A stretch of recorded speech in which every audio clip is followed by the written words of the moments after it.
Hi, Neil. It's a pleasure to have you here. From one Gen Z to another Gen Z who says and helps so many other Gen Zs, it's a big pleasure to hear you and hear a little bit about your story and all your tips on how to break into tech, how to be successful in your career, and I hope this can help a lot of job seekers.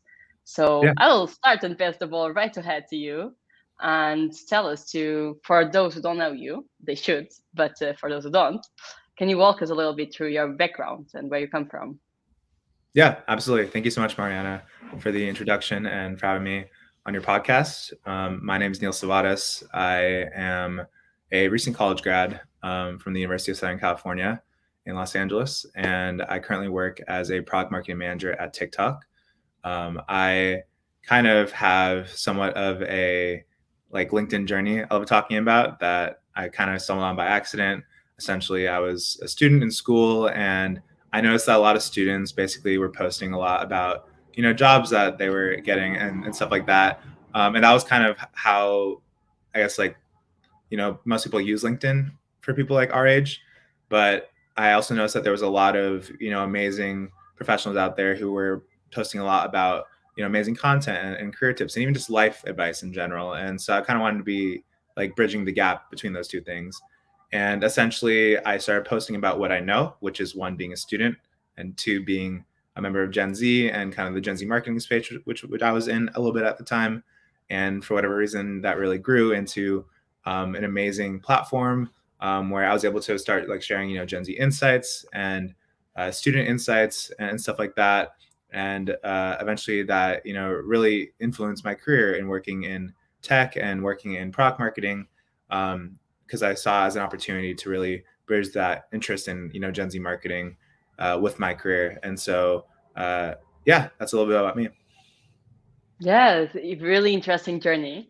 So you would you say like LinkedIn was this gap that led you to decide to go into marketing and into the tech world, or how did you go about it? Yeah, I think it definitely was a big lever. I think even before I got onto LinkedIn and started posting regularly, I always had an interest in marketing through student organizations I was in on campus.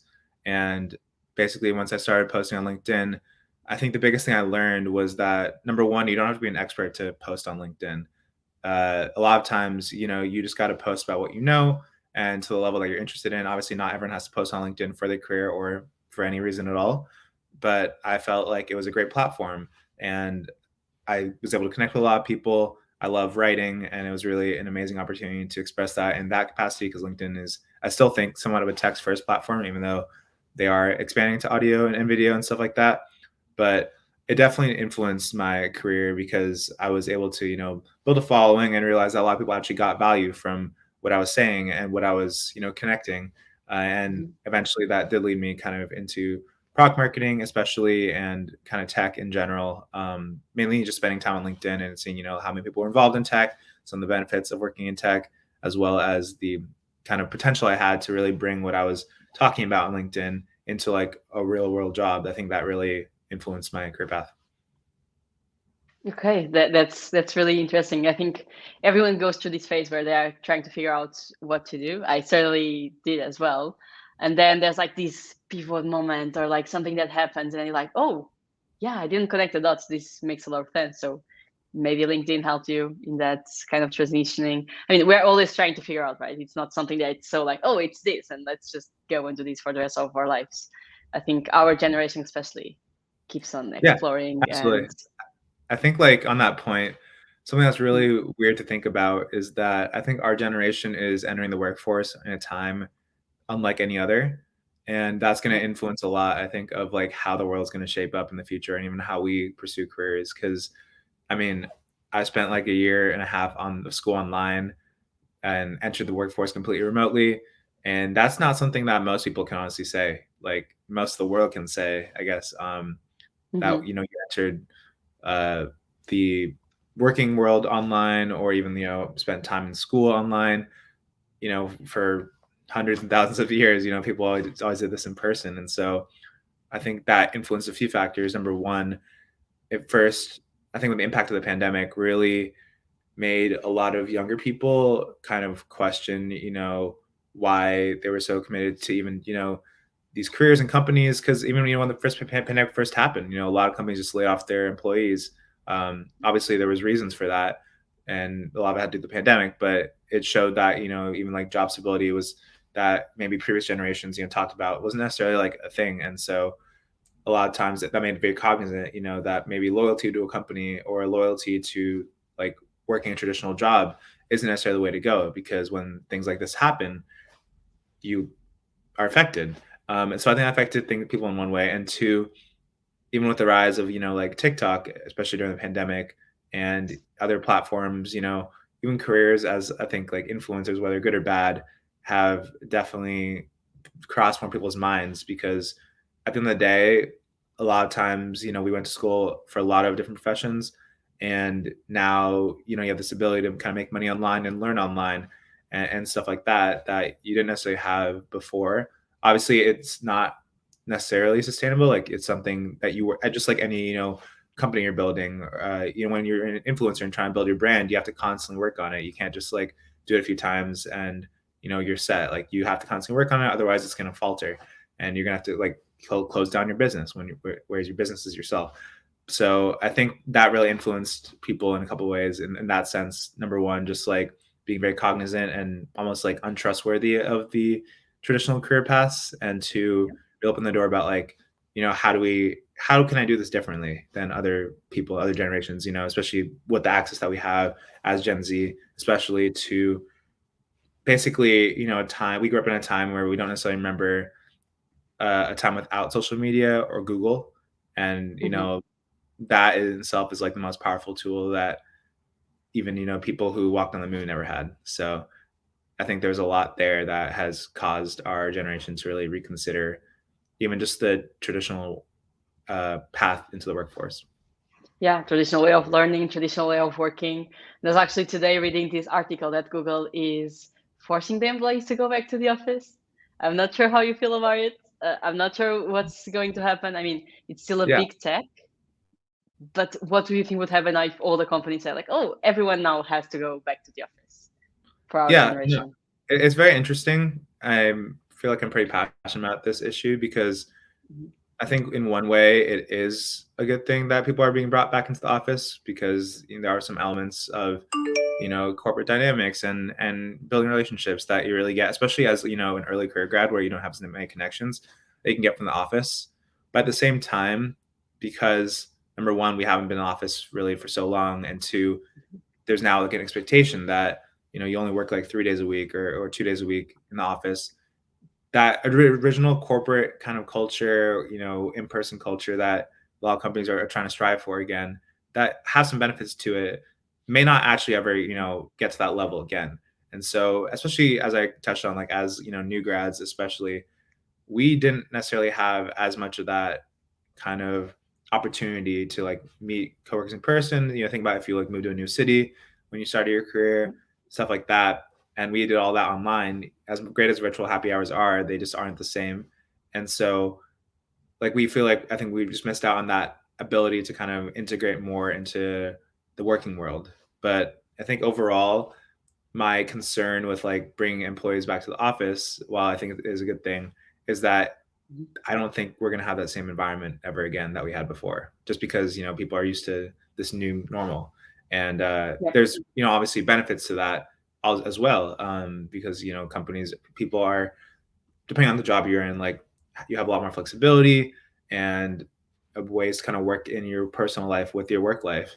And then, telling people, oh, we want to go back, and, really, go back to where we were before, it might be a little bit of a challenge. And so I just, again, just don't think it's like that realistic to think that we can get back to that environment ever again.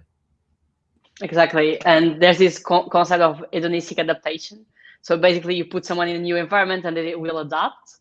But in a corporate level, when you give someone new perks and then you take them out, is worse than if you just implement them slowly, or if you just say, okay, this is what's happening now, but it's not for the future. But if they look at other companies doing this, then they will just be comparing, which is a struggle, because in Yeah. the end, all we want is flexibility. It's not like we don't want to go to the office. We want to have option of not going if we were to not go, I Yeah, think. absolutely. And I think Yep. one big thing I just want to call as well is like this is also this kind of remote working lifestyle is also something I think we talk more about because like we're kind of in tech, but like Mhm. obviously not everyone has that luxury as well to have that flexibility. And so while it does, some people are very used to it, others may have been working in person throughout the pandemic. And it's also important just to note that, some jobs can't necessarily be done in person. And so, Yep. yeah, just something I wanted to note. Yeah, absolutely. I think there's a lot of things we could go in this topic. I'm also interested to understand, like, how was your job search, especially Yeah. in the context of the pandemic? How did it go? Yeah, I think it's really interesting nowadays, especially with like new grads in general. And I do know like you've had like Jonathan Javier on the podcast in the past. And one thing that one Salting always talks about, I think, recently is like there's this new like normal of like not saying new normal, but like as a new grad when you're getting a new job, the expectations nowadays on some job descriptions are pretty crazy. And it generally what people like to do is they categorize like people into like this new grad group and then say another group of like 3 to 5 years of experience and like there's nothing really in the middle between that.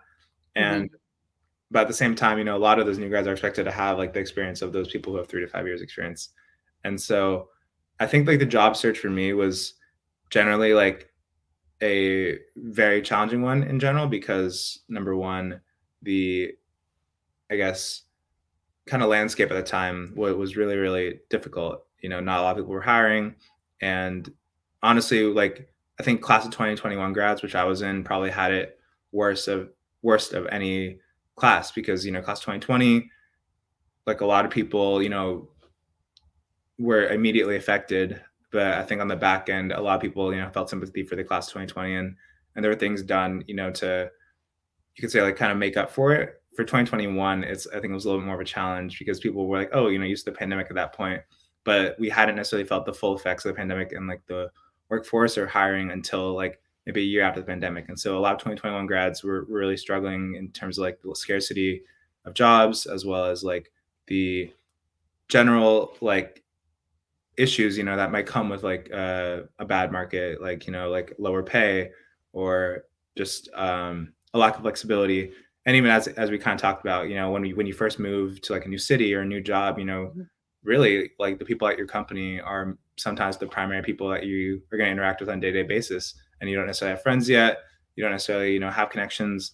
And so I think in general for 2021 grads, like it was very very difficult. But I think overall, like for me, it was eventually like it kind of landed in a good spot because with my background in Gen Z marketing, I was able to really connect that with TikTok because TikTok itself is like Gen Z platform, and so Hmm. I think I was able to bring that element, and I was I guess lucky in that sense that there was an opportunity for me that was relevant to some of the stuff I was doing outside. Okay, really interesting, and I'm really happy that you managed to get that and go straight into tech, which is, I mean, a really good starting point. I also like to say, okay, a lot of people want to get into tech because of, I mean, so many things that we could talk about, and they struggle into getting there in the first place, just as they leave the university and they go straight into tech.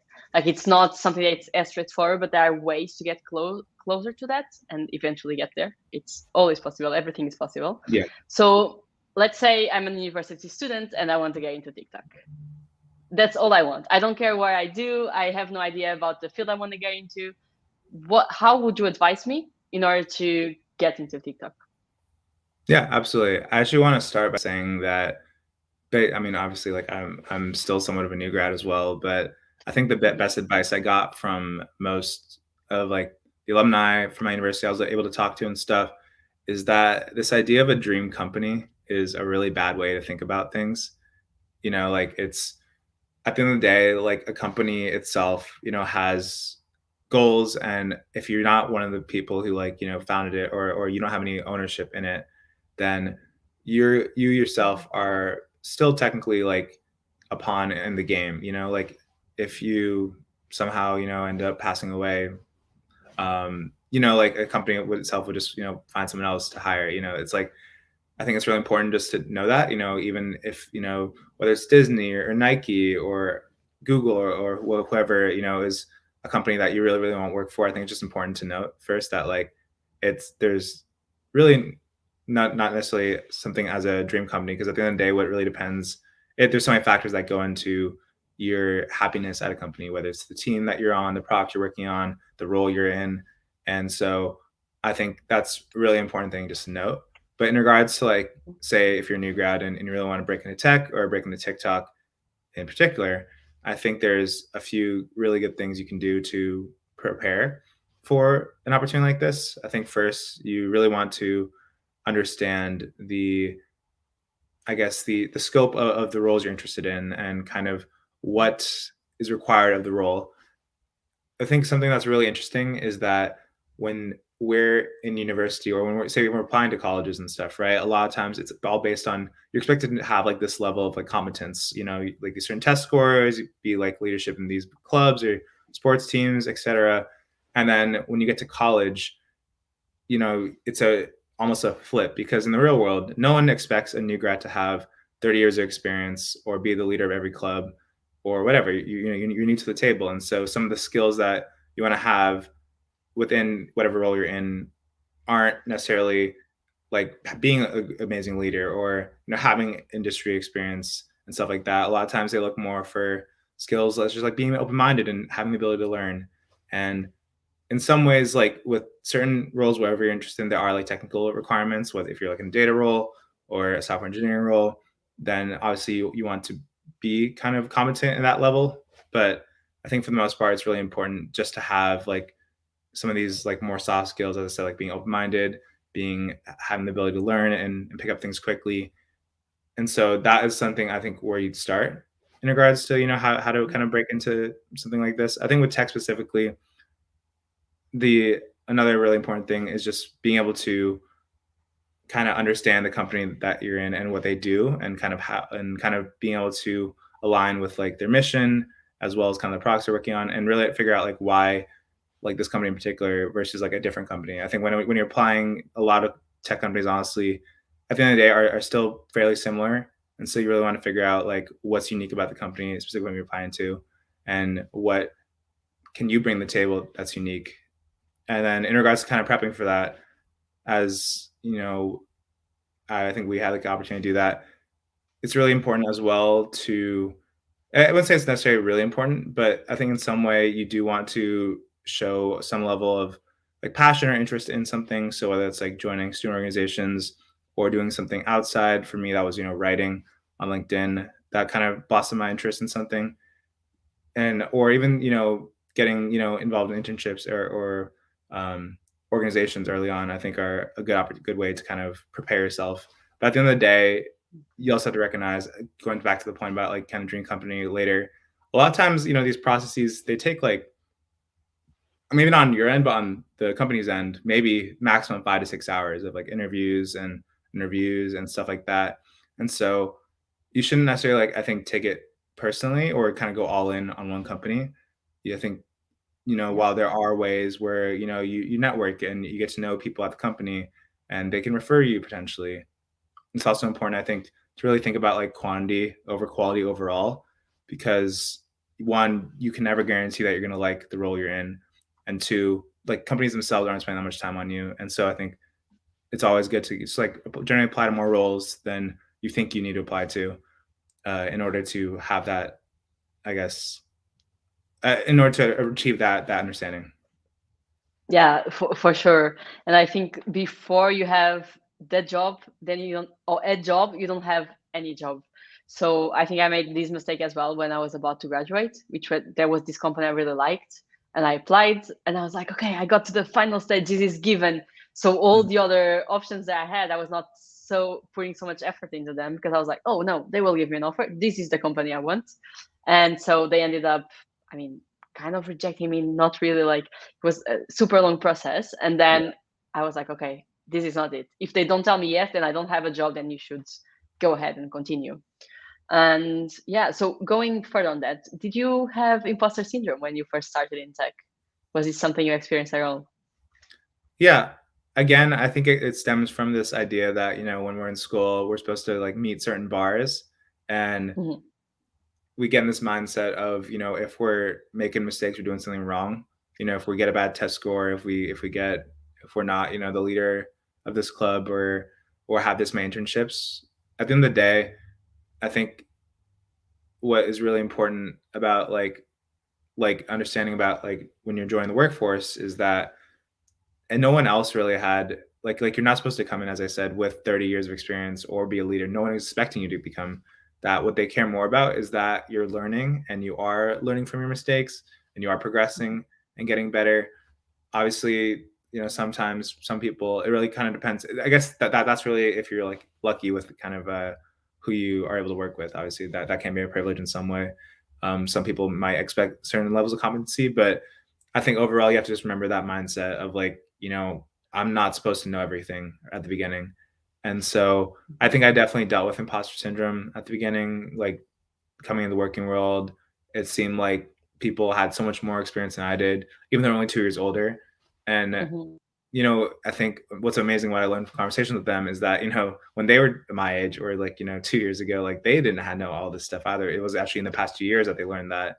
And so it's really important just to remember that, like, being in the working world is a ground for learning in general, and getting those skills. You don't have to come in day one and be CEO of the company or be CEO of the product. No one is expecting you to mhm. do that, as long as you have a good mindset about it and you're kind of pushing forward and making progress.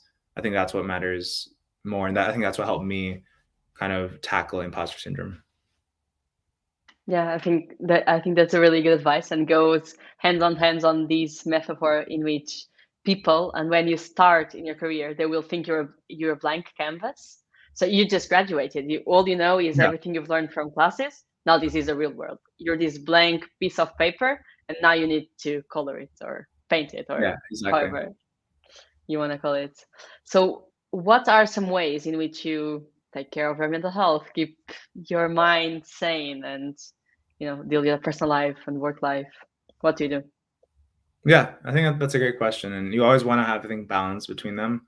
Because as we Mhm, mentioned before, right? Like, even though, if you're not the owner or the CEO of the company, and the CEO doesn't expect this either, like, you don't have to, I think, in a way, like, feel like you owe the company anything. Because like, yeah, as I mentioned, like you don't own the company, so at the end of the day, if something happens to you or you leave, mhm, like, while it might suck for the people on your team in the short term, like they'll recover in the long term. The company will recover in the long term. And so I think it's really important to have that balance. I think for me personally, I've really, I think in order to kind of adjust the working world, I think something that is good and bad is that, like, depending on, your hours, like you kind of have in school, you're on this mindset of like, oh, I have something to do. Like I have to, finish this, finish that, like yep, assignment by X day, like that kind of thing. In the working world, depending on the job as well, like you might have a little bit more structured time blocks of like, I'm working during this time, I'm not working during this other time. So I think in the time that you're not working, I think it's really important to, number one, really kind of connect with friends and stay up to date with them. You don't have to feel like your career is everything, and your friends, like when you hang out with your friends themselves, like it's not like it's a negative thing, right? You're developing those relationships and stuff like that. I think for me personally, I've also really kind of just realized it's been great to like pick up new hobbies as well, whether that's like something more in like athletics or even like something creative. I think it really helps to have those like, especially like new hobbies, really picking up new things and to kind of fill up your time and make your brain think in a different way, your body think in a different way. And something that I think is really important to remember about just like hobbies in general is that you don't have to be amazing at hobbies. Like even though they're your hobbies, you can say they're hobbies, but no one's expecting you to be like a black belt in something, just because you say do this or do that. And so it's always fun, I think, in my opinion, just to pick up things where you can, that kind of test your brain, or test your um, body in different ways, and to really just kind of pick up different things outside of work that can help you just grow as a person and allow you to think differently. Yeah, and sometimes they just help you be more creative, or they just literally take your brain away from anything. Like there's people that like hiking, there's people just like painting or like shooting stuff. In a Yeah, nice way, like throwing plates, or I don't know what they do, and your mind just goes blank, and then you relax. And it's kind of meditative as well, in a way. And do you have like a 5 years, 10 years plan? Is it something you relate with, or you're more like, okay, I build as I go? It's more of a strategy, or do you yeah, plan no. in the very long term? I think what's crazy about like now is that things are changing so fast in our world that having a 5 or 10 year plan, I don't think is even like a good idea. Cause I think like Mhm. number one, from a technology perspective and from a, like a life culture perspective, right? Like anything about the pandemic, that just changed everything for many people. But even from a technology perspective, like there's so many things that are being, I think, like expanded in our world that like is going to drastically change the way we live. And so, and that's coming like in I think the next 5 or 10 years as well. So like I don't think things like Web3 or the I guess metaverse and even like autonomous vehicles and stuff like that. You know, all these things are coming around, and I feel like they're going to drastically change kind of the world we live in and even how we live life. I don't know if we like will be working at these like companies forever, in these kind of corporate jobs. With this kind of change in technology, and I think eventually there'll be a lot of shifts to hopefully like tackling some of the issues that our world deals with and some of the almost existential issues that our world deals with. And so my answer is no, I don't have a 5 to 10 year plan. I think things change so fast nowadays, more than they Mhm. did before. And so it's really, I feel like, unrealistic to have something like that nowadays. Yeah, it's even limiting, right? Like 20 years ago, if you'd say like, "Oh, I want to be a teacher," that's completely fine. And then suddenly there's YouTube. There wasn't even YouTube. So now there are professions that, they are different. You can be a YouTuber, you can be a TikToker, and that's a valid thing to do work-wise, professional-wise, and also fulfills a lot of people and helps the community. So it's so limiting, I think, as well. So I Yeah. agree with you. Last question for you. So, if you were this magic guy who can do anything in the world and you can make one rule that everyone has to follow, which rule would that be? One rule. Uh, that's an interesting question. I think something that I generally think the world needs more of is just positivity in general. And so I think my rule would just be that everyone has to be kind, because I think a lot of times,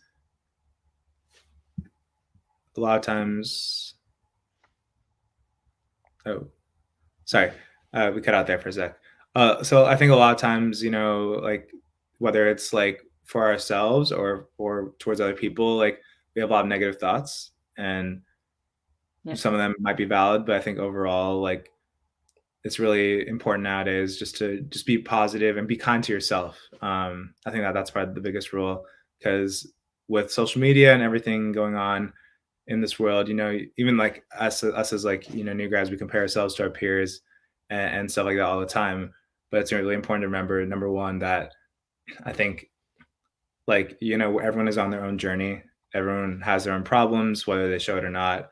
And like it's really important that you just really make sure that you're focused on making progress every single day with yourself, rather than comparing yourself to other people. And so I think that goes a lot into that kind of category of being kind to yourself. And so that's probably the rule I'd make. Yeah. So, being kind to others and being kind to yourself. It's Yeah. really easy to be mean to ourselves. I think our generation Actually, struggles the yeah. most with Yeah. fighting against ourselves and our own minds because we spend so much time alone. So, I will Yeah. leave it there, not add anything. Especially with like platforms like social media, where like people are always putting their best selves out there, or you just see all these Yeah. random videos of people who are living their best life, and you don't see the struggle behind it. And so you get this false sense of perception that maybe one that like I can achieve this life in just a couple years, or I can do this in a couple years. Mhm. But in reality, like everything is a process, and like just not. And I think the most important thing is looking back, have you made progress in the past, 2 years? Are you a better version of yourself? I think that's really what matters more. And so having that self-talk is really, really important. Yeah, and compare yourself only to your past selves and not with anyone else, because you don't know what they've been through as well, and you cannot be them. So you will fail if you try. Yeah, Yeah, absolutely. nice. Thank you. Thank you so much for this conversation. Thank you for telling me and us, everyone listening, a little bit more of your story and all your tips. It was really inspiring. And yeah, thank you. And I'll see you next time. Awesome. Thank you so much, Marianne. It was a pleasure to talk to you today.